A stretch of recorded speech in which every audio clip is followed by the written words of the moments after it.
Hello everyone. So we have studied about fertilization process in the previous lecture and I told you that we will be continuing with embryonic development. Fertilization हो गई है. Fertilisation के बाद जब zygote form हो गया है, fertilised egg जिसको हम जाइगोट भी बोलते हैं, उसके बाद बर्थ तक, ठीक है, जितनी भी डेवलपमेंट होती है, मतलब पूरा एक ह्यूमन जो है डेवलप करने के लिए एक सिंगल सेल जाइगोट से जितनी भी प्रोसेसेस होती हैं वो सब एम्ब्रियोनिक डेवलपमेंट में कंसीडर होती है और उन सब के बारे में आज हम डिटेल में स्टडी करने वाले हैं. ठीक है. So the development of egg into a fully developed individual up to the time of birth, जब फर्टिलाइजेशन हुई उससे लेके बर्थ तक, बच्चे के पैदा होने तक जितनी भी यूट्रस के अंदर उसकी डेवलपमेंट हुई है, यानी inside mother body, mother's body के कौन से पार्ट के अंदर, यूट्रस के अंदर जितनी भी उसकी डेवलपमेंट हुई है, embryonic development. The course of development is clearly demarcated into distinct dynamic phases which follow a particular sequence. ये कह रहे हैं कि जो ये सारा डेवलपमेंट का फेज होता है इसको डिफरेंट स्टेजेस में डिवाइड किया गया है, जिनको और उनका एक सीक्वेंस होता है कि पहले ये स्टेज आती है जस्ट आफ्टर, जैसे ही जाइगोट बनता है सबसे पहले मोरूला, ब्लास्टूला, फिर गैस्ट्रूला, ऐसे जो है स्टेजेस आती हैं और वो एक सीक्वेंस में आती हैं. तो यही बात ये कर रहे हैं.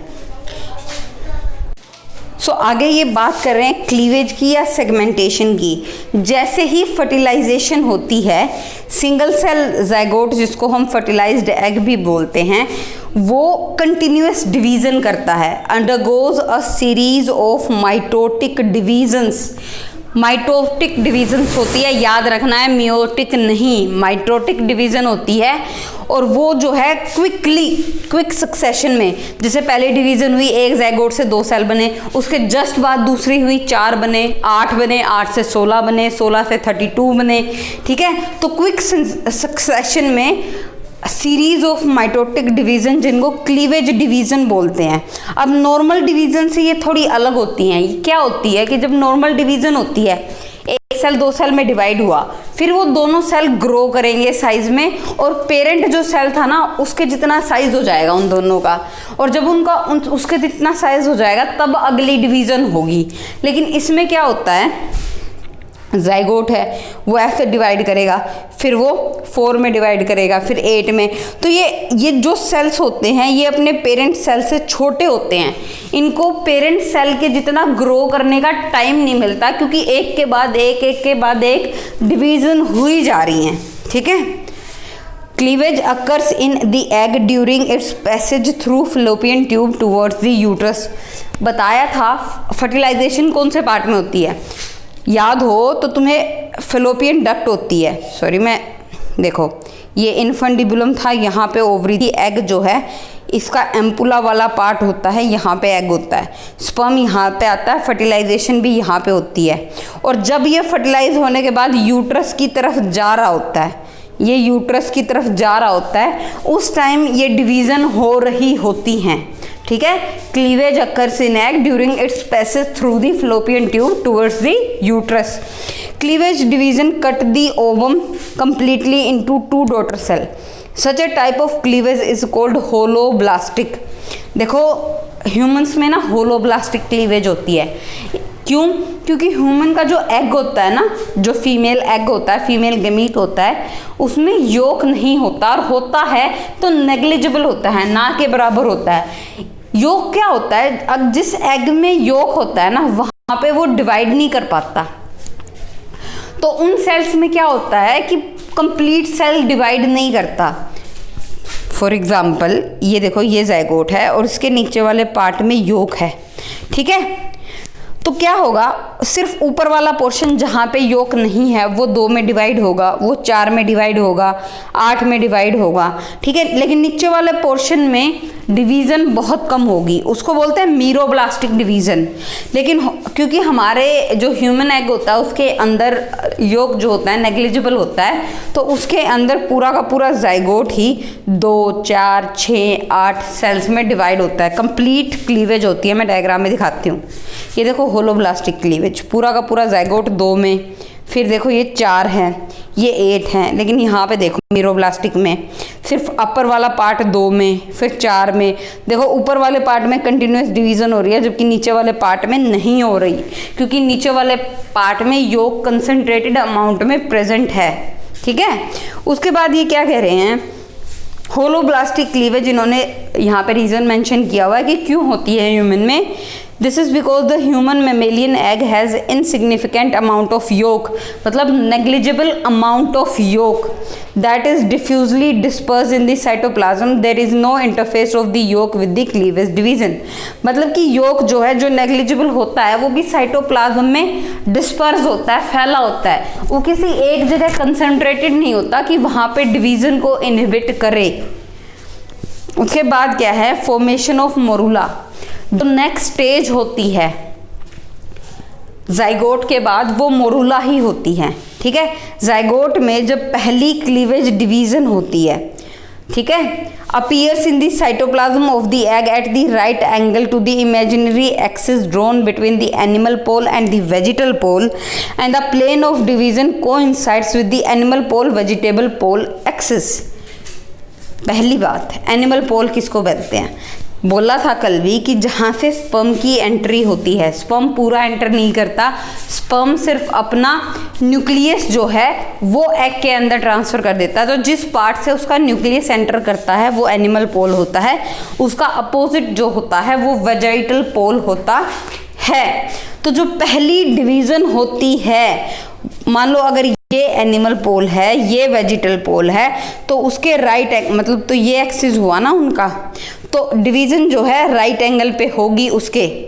दोबारा बता रही हूँ, ये जाइगोट है, ये जो है एनिमल पोल है, ये जो है वेजिटल पोल है, तो इनका एक्सिस हुआ ये, लेकिन क्लीवेज जो है इनके राइट एंगल पे होगी। डिवाइड यहाँ से होगा, यानी कि इसके राइट एंगल पे।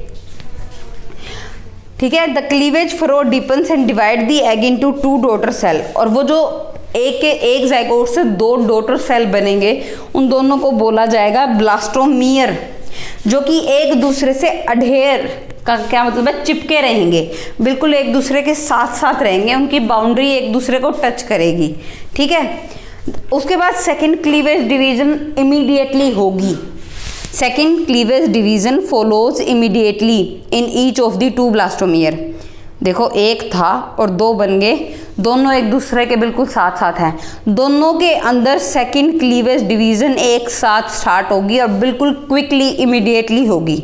ठीक है, लेकिन ऐसा बोल रहे हैं कि एक स्टेज ऐसी होती है कि जो एक सेल है उसमें तो डिवीज़न कंप्लीट हो जाती है, दूसरा जो सेल है उसमें अभी डिवीज़न कंप्लीट नहीं होती, तो वो बिल्कुल एक थोड़े से पीरियड के लिए जाइगोट जो है वो 3 सेल्ड एम्ब्रियो होता है।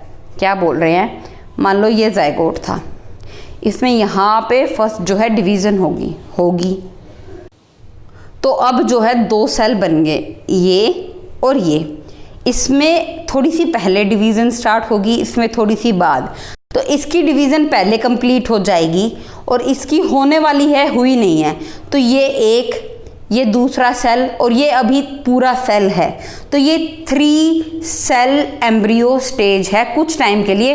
उसके बाद वो दूसरे सेल में भी डिवीज़न कंप्लीट हो जाएगी और वो 4 सेल एम्ब्रियो में कन्वर्ट हो जाएगा। अब डिवीज़न जो है हमेशा पहले वाली से राइट एंगल पे होती है। अगर ये जाइगोट है, ये एनिमल पोल है, वेजाइटल पोल है, ये इनका एक्सिस है, तो पहले वाली अगर इस एंगल पे हुई है तो ये पहले वाली डिवीज़न है, दूसरी वाली इसके राइट एंगल पे होगी। ठीक है, तो पहले वाली डिवीज़न जिस एंगल पे होगी उसके 90 डिग्री के एंगल पे नेक्स्ट वाली डिवीज़न जो है वो होगी। उसके बाद क्या है, further cleavage divisions proceed one after other in an orderly manner but in less precise orientation. The cleavage divisions occur so rapidly that there is no time left for the blastomere to grow in size. Consequently, the resultant blastomere becomes smaller and smaller. मैंने तुम्हें पहले भी बताया था कि एक के बाद एक डिवीज़न इतनी जल्दी होती है कि जो डॉटर सेल्स होते हैं उनको ग्रो करने का टाइम ही नहीं मिलता। तो हर डिवीज़न के बाद जो नए ब्लास्टोमियर डॉटर सेल्स बनते हैं वो अपने पेरेंट्स से छोटे होते हैं। ठीक है, after completion of several divisions The blastomere are arranged in the form of solid ball of cells. This stage of development is called a morula as the embryo look like a small mulberry. पता है mulberry क्या होती है?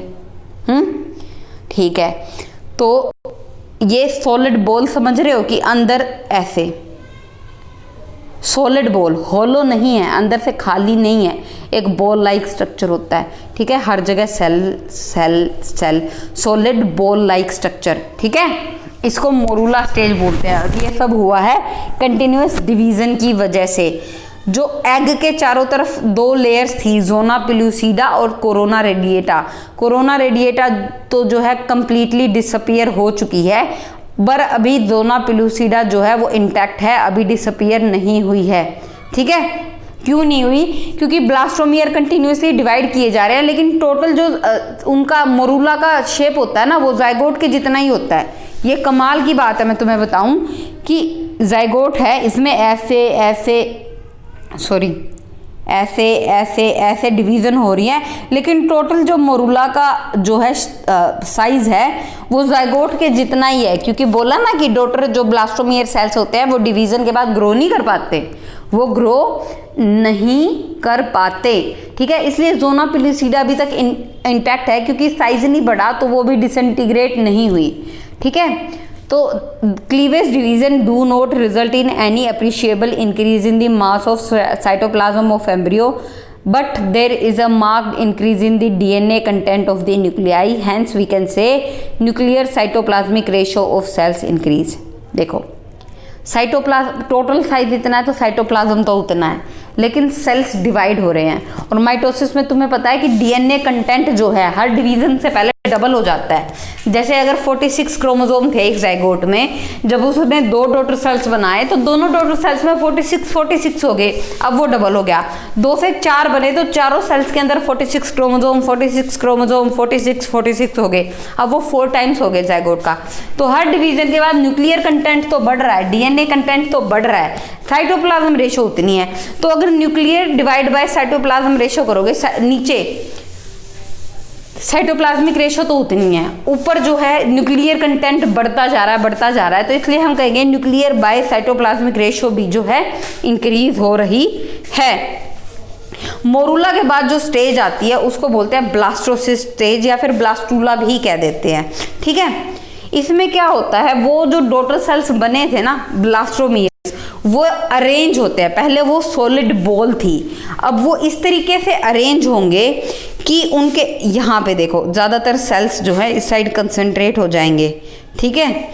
यहाँ पे boundary पे भी cell होंगे, लेकिन बीच में एक कैविटी बन जाएगी, ये जो छोटी सी कैविटी दिख रही है जिसको ब्लास्टोसील बोलते हैं, ठीक है। मैं डायग्राम में दिखाती हूँ आपको।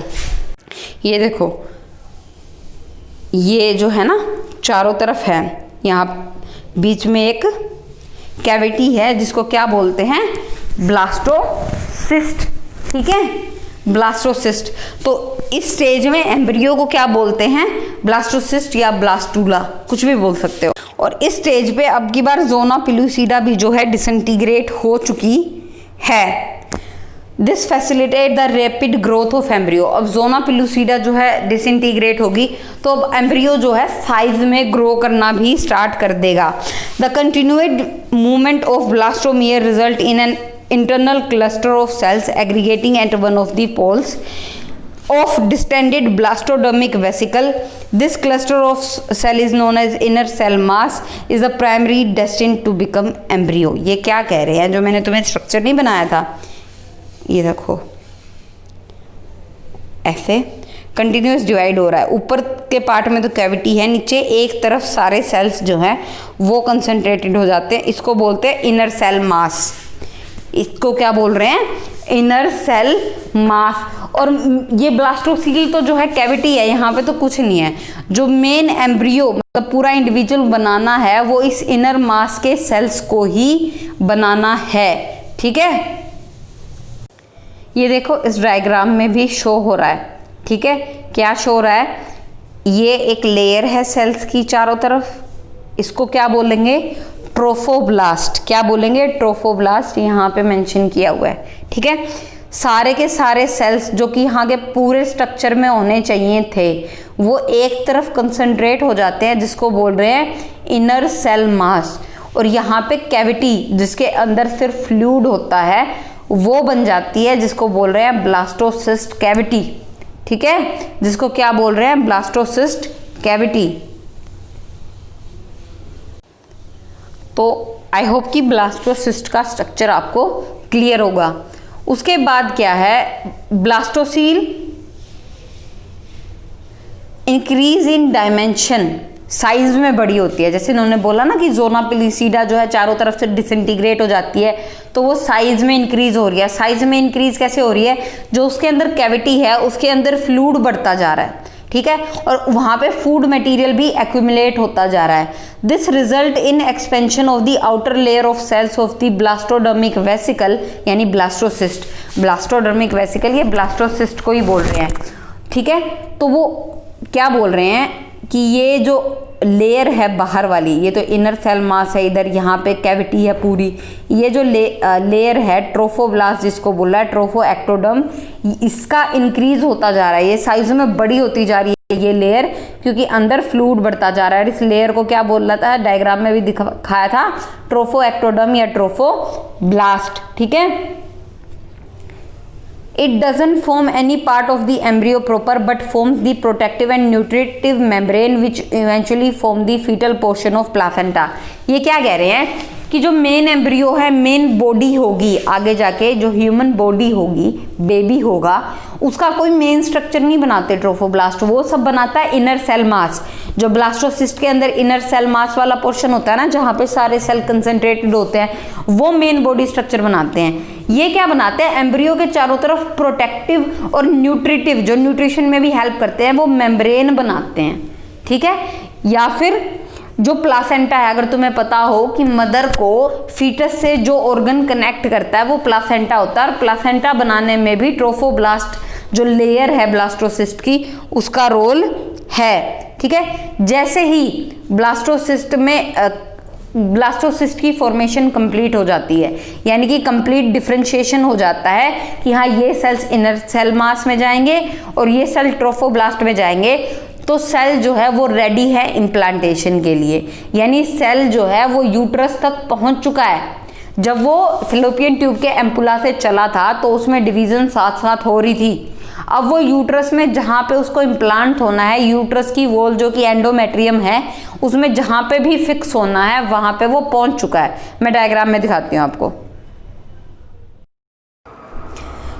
ये देखें, इस डायग्राम में जो है शो हो रहा है कि किस स्टेज में कहाँ पे। मैंने बोला था कि ब्लास्टोसिस्ट जो स्टेज होती है, ये वाली जो ब्लास्टोसिस्ट स्टेज है, उसमें वो एंडोमेट्रियम जो यूट्रस की वॉल होता है उसमें इम्प्लांटेशन के लिए रेडी होता है। शुरुआत कहाँ से होती है, ये देखो, ये ओवरी है, यहाँ से ये रिलीज़ हुआ, ओव्यूलेशन हुई, उस टाइम ये जो है ओवा है। ठीक है, जिसके चारों तरफ ये जो दिख रहा है ये कोरोना रेडिएटा है, ये जो ग्रीन ग्रीन सी दिख रही है ये जोना पेलुसिडा है, ये जो है वो न्यूक्लियस है, बाकी सारा ऊप्लाज्म यानी कि साइटोप्लाज्म है। ये एम्पुला वाला पोर्शन है जहाँ पे जाके ये देखो स्पर्म इसके अंदर एंट्री करने की कोशिश करते हैं, लेकिन सिर्फ एक स्पर्म का न्यूक्लियस जो है इसके अंदर एंटर कर पाएगा, यानी कि फर्टिलाइजेशन की प्रोसेस होगी। उसके बाद ही इसके अंदर डिवीज़न स्टार्ट हो जाती है। देखो पहली डिवीज़न हुई, ठीक है, देखो यहाँ से स्पर्म एंटर हुआ, एक मिनट मैं दोबारा दिखाती हूँ।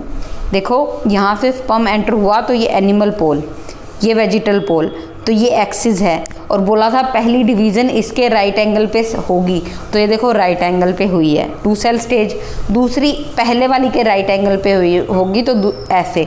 हालांकि ये कंटिन्यूस जो है ओवी फैलोपियन ट्यूब कह लो या ओविडक्ट कह लो, उसमें मूव कर रहा है यूट्रस की तरफ। फिर 4 सेल स्टेज, 8 सेल स्टेज, जो 16 सेल स्टेज आएगी जिसमें वो सॉलिड बॉल होगा, मतलब सेल है और शेप जो है वो बॉल जैसी, स्फीयर जैसी है, जिसको बोलेंगे मोरूला। अब देखो कोरोना रेडिएटा ये जो थी वो तो डिसइंटीग्रेट हो चुकी है, लेकिन जोना पेलुसिडा जो है अभी है। ठीक है, उसके बाद जो है ये सेल्स जो हैं अरेंज होना स्टार्ट हो जाएंगे और जो है बीच में कैविटी बन जाएगी। ये ट्रोफोब्लास्ट है, एक तरफ इनर सेल मास है। जब ये बिल्कुल कंप्लीट हो जाएगी, ये जो अरेंजमेंट है ये बिल्कुल कंप्लीट हो जाएगी। उसके बाद जो है ये इस स्टेज में यहाँ पे ये जो है एंडोमेट्रियम में इम्प्लांटेशन हो जाएगी, जो कि ज़रूरी है। अब यहाँ पे जहाँ पे वो फिक्स हुआ है ना यूट्रस में या इम्प्लांट हुआ है, वहीं पे जो है प्लासेंटा बनना स्टार्ट होगा। मदर और फीटस के बीच में कनेक्शन बनना स्टार्ट होगा। उस टिश्यू को क्या बोलते हैं? प्लासेंटा। पहले हम इम्प्लांटेशन पढ़ते हैं कि इम्प्लांटेशन कैसे होती है। देखिए, implantation is the process by which the blastocyst embryo become embedded in the thick endometrium of the uterus. जो हर मेंस्ट्रुअल साइकिल में दोबारा थिक हो जाती है ना एंडोमेट्रियम, उसके अंदर इम्प्लांटेशन होनी है ब्लास्टोसिस्ट की। It occur approximately 1 week after the fertilisation.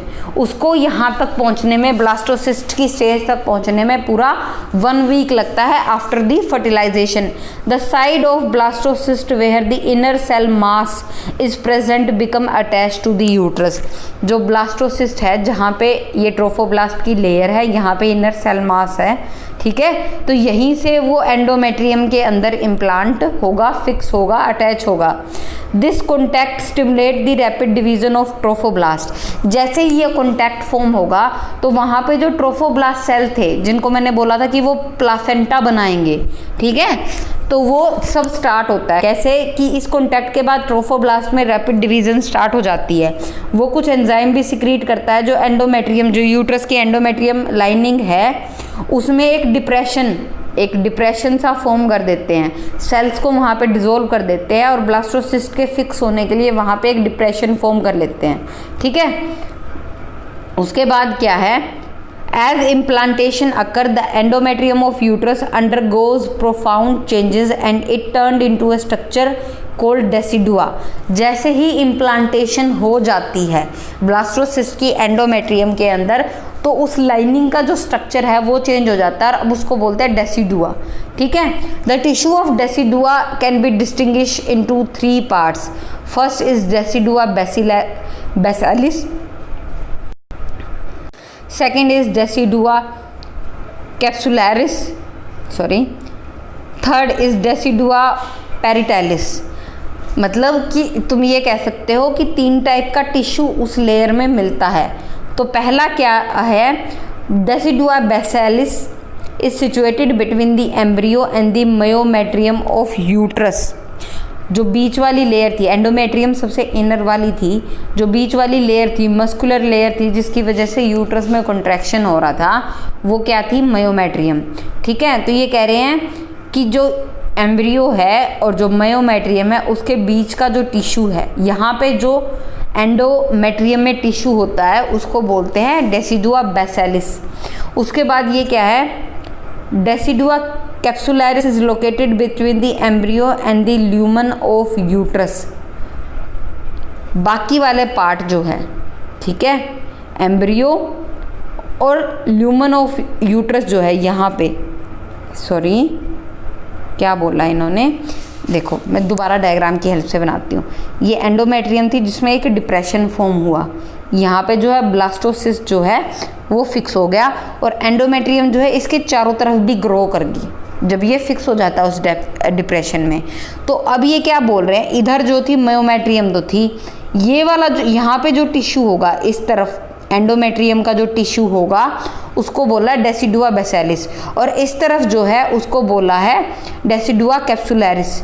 और बाकी का जो पोर्शन बचा है, मतलब अभी यूट्रस के चारों तरफ तो था ही ना, उसको क्या बोल रहा है? डेसिडुआ पेरिटैलिस, ठीक है। यूट्रस की जो कैविटी है वो 500 टाइम्स एक्सपेंड कर सकती है ड्यूरिंग प्रेगनेंसी, मतलब जितना उसका ओरिजिनल साइज है उससे 500 टाइम्स वो एक्सपेंड कर सकता है प्रेगनेंसी के टाइम, ताकि फीटस को कैरी कर सके।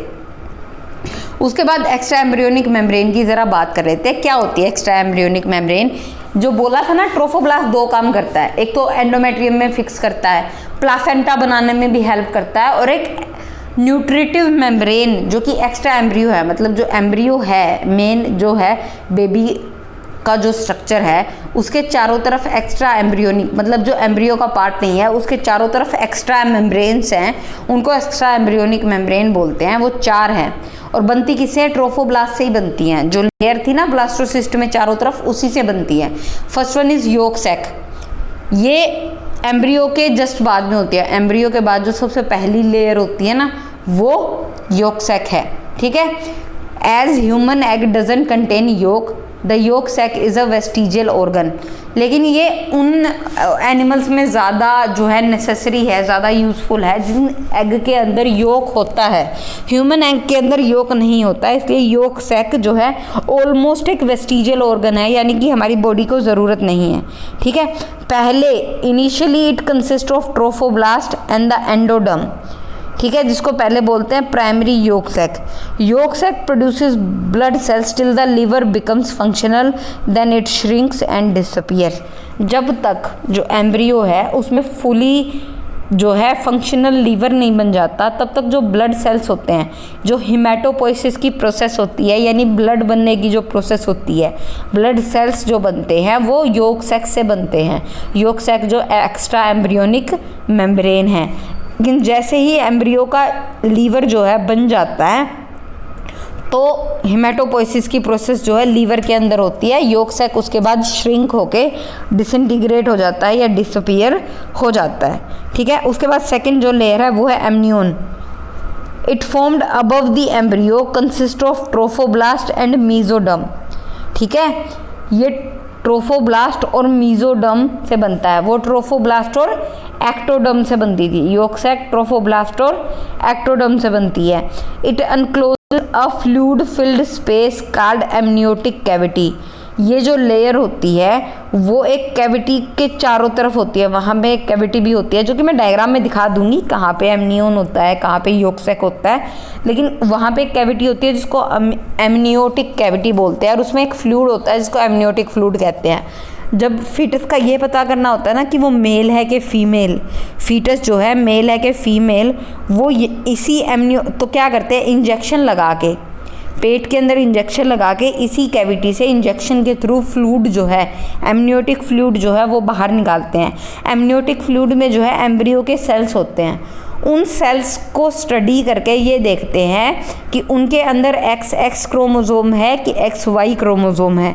अगर XY क्रोमोसोम है उन सेल्स के अंदर तो मेल है, बेबी जो है वो मेल है, अदरवाइज फीमेल बेबी है।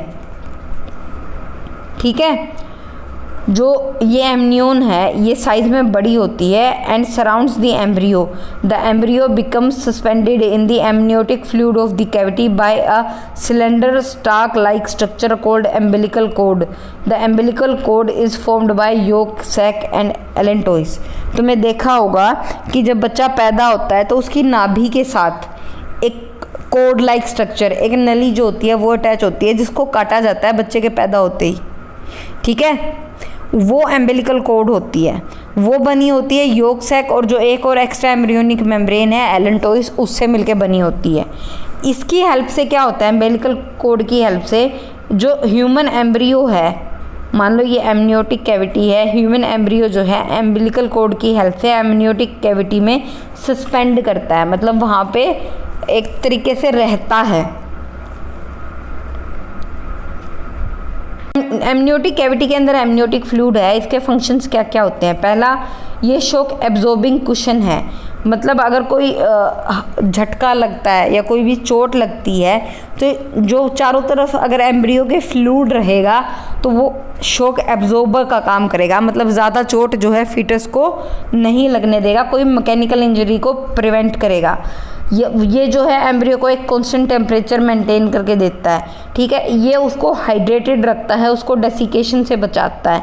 ठीक है, it prevents bacterial infection of the embryo to a certain extent. Embryo जो फीटस है, डेवलपिंग फीटस है, उसको कोई बैक्टीरियल इन्फेक्शन ना हो, इसमें भी एमनियोटिक फ्लूइड जो है हेल्प करता है।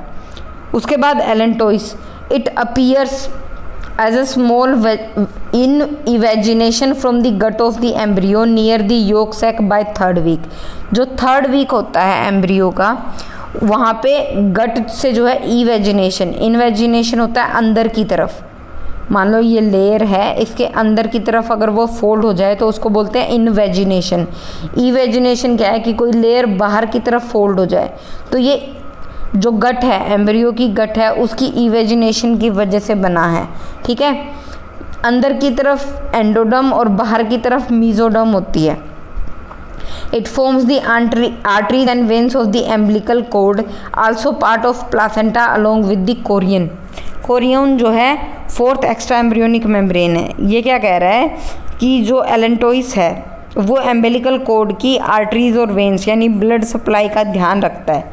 ठीक है, किसका ध्यान रखता है? ब्लड सप्लाई का। लास्ट जो एक्स्ट्रा एम्ब्रियोनिक लेयर है जो कि आउटसाइड जो है ट्रोफोब्लास्ट सेल की बनी हुई है और इनसाइड जो है मेसोडर्म सेल्स की बनी होती है। It surrounds the embryo, embryo के चारों तरफ होती है। ठीक है, since chorion and allantois take parts in the formation of placenta, human placenta is known as chorio allantoic placenta. Placenta मैंने बोला वो टिश्यू है जो कि कनेक्शन होता है, किसके बीच में कनेक्शन होता है? एम्ब्रियो के बीच में, ह्यूमन एम्ब्रियो के बीच में और उसकी मदर के बीच में। तो वो बनता किसकी वजह से है? वो बनता है कोरियन और एलेंटोइस की वजह से बनता है प्लासेंटा, इसलिए ह्यूमन प्लासेंटा को जो है कोरियो एलेंटोइक प्लासेंटा भी कहते हैं। अब मैं ज़रा डायग्राम में आपको ये चारों लेयर्स दिखाती हूँ ताकि जो कन्फ्यूज़न है वो दूर हो सके। ये देखो यहाँ पे डायग्राम में ये दिखाए हुए हैं मेम्ब्रेन्स। मैंने क्या बोला था कि एमनियोन जो है ये लेयर है, ये वाली लेयर जो है ये दिख रही है एमनियोन है। यहाँ पे इस लेयर की वजह से एक कैविटी फॉर्म होती है, ये जो वाइट वाली दिख रही है ना, हाँ ये कैविटी, ये है एमनियोटिक कैविटी जिसके अंदर सस्पेंडेड होता है हमारा ह्यूमन एम्ब्रियो। ये जो दिख रहा है ये जो है ह्यूमन एम्ब्रियो है। यहाँ से ये जो लेयर है वो योक सैक है। ठीक है, इसकी गट की इमेजिनेशन से एक और लेयर निकलती है जिसको बोलते हैं एलेंटोइस, और ये सबसे आउटर कवरिंग जो है, सबसे आउटर जो है कोरियन है। योक सैक प्लस कोरियन, ठीक है, योक सैक प्लस कोरियन जो है वो मिलके क्या नहीं, कोरियन प्लस एलेंटोइस, यहाँ से ये कोरियन है यहाँ पे भी। ठीक है, ये एलेंटोइस है, ये दोनों मिलके प्लासेंटा स्ट्रक्चर बनाएंगे। इसी वजह से उस ह्यूमन प्लासेंटा को क्या बोलते हैं? क्या बोलते हैं ह्यूमन प्लासेंटा को? Chorio allantoic placenta. अब एक और चीज़ जो थी कि बात ये भी लिखा होगा जो मैं अभी पढ़ा रही थी, तुमने उसमें देखा होगा कि कोरियन जो है मीजोडर्मल है, वो जो है एंडोडर्मल है, कोई जो है एक्टोडर्मल है। तो इन चारों एक्स्ट्रा एम्ब्रियोनिक मेम्ब्रेन के ओरिजिन तुम्हें पढ़ने पड़ेंगे। होता क्या है कि जैसे ये चारों एक्स्ट्रा एम्ब्रियोनिक मेम्ब्रेन बनती है ना, उससे पहले ब्लास्टोसिस स्टेज में नहीं होता हमारा एम्ब्रियो, वो गैस्ट्रुलेशन की प्रोसेस के बाद गैस्ट्रूला स्टेज में होता है। जैसे ब्लास्टोसिस्ट बन गया, एक तरफ इनर सेल मास, एक तरफ जो है ब्लास्टोसिस्ट कैविटी, फिर ट्रोफोब्लास्ट, उसके बाद गैस्ट्रूला की स्टेज आती है जिसमें सेल्स जो है, सारे सेल्स जो हैं 3 लेयर्स में अरेंज होते हैं, एक्टोडर्म, एंडोडर्म और मेसोडर्म। और हर लेयर के सेल्स जो होते हैं उनको स्पेसिफिक टिश्यू बनाना होता है। जैसे फॉर एग्जांपल मेसोडर्म को आई टिश्यू, आई के लिए टिश्यू बनाना है, या फिर हेयर डिसाइड करने हैं, या कोई भी फीचर्स जो है, कोई भी हमारे अंदर बॉडी के अंदर ऑर्गन है जो कि मिडल लेयर को बनाना होता है, कोई किसी को बनाना होता है। ठीक है, 3 लेयर्स होती हैं, एक्टोडर्म, एंडोडर्म और मेसोडर्म। ऐसे ही तो इन्होंने कहा हुआ है, जैसे मान लो कोरियन जो है एंडोडर्मल ओरिजिन की है, यानी गैस्ट्रुलेशन की प्रोसेस के बाद जो एंडोडर्म की लेयर है उससे कोरियन जो है वो डेवलप हुई है। हालांकि गैस्ट्रुलेशन हम कल जो नेक्स्ट लेक्चर होगा उस लेक्चर में पढ़ने वाले हैं, फिर भी क्योंकि यहाँ पे जो है इनका ओरिजिन था, जब ओरिजिन पढ़ रहे थे ना हम कोरियन, एलेंटोइस, योक सैक का, तो उसमें लिखा हुआ था कि ये मेसोडर्म से बनती है, ये एंडोडर्म से, तभी मुझे गैस्ट्रुलेशन के बारे में थोड़ा सा आइडिया तुम्हें देना पड़ा ताकि तुम्हें क्लियर हो जाए कि ये हर लेयर को एंडोडर्मल, एक्टोडर्मल या मेसोडर्मल क्यों कह रहे हैं।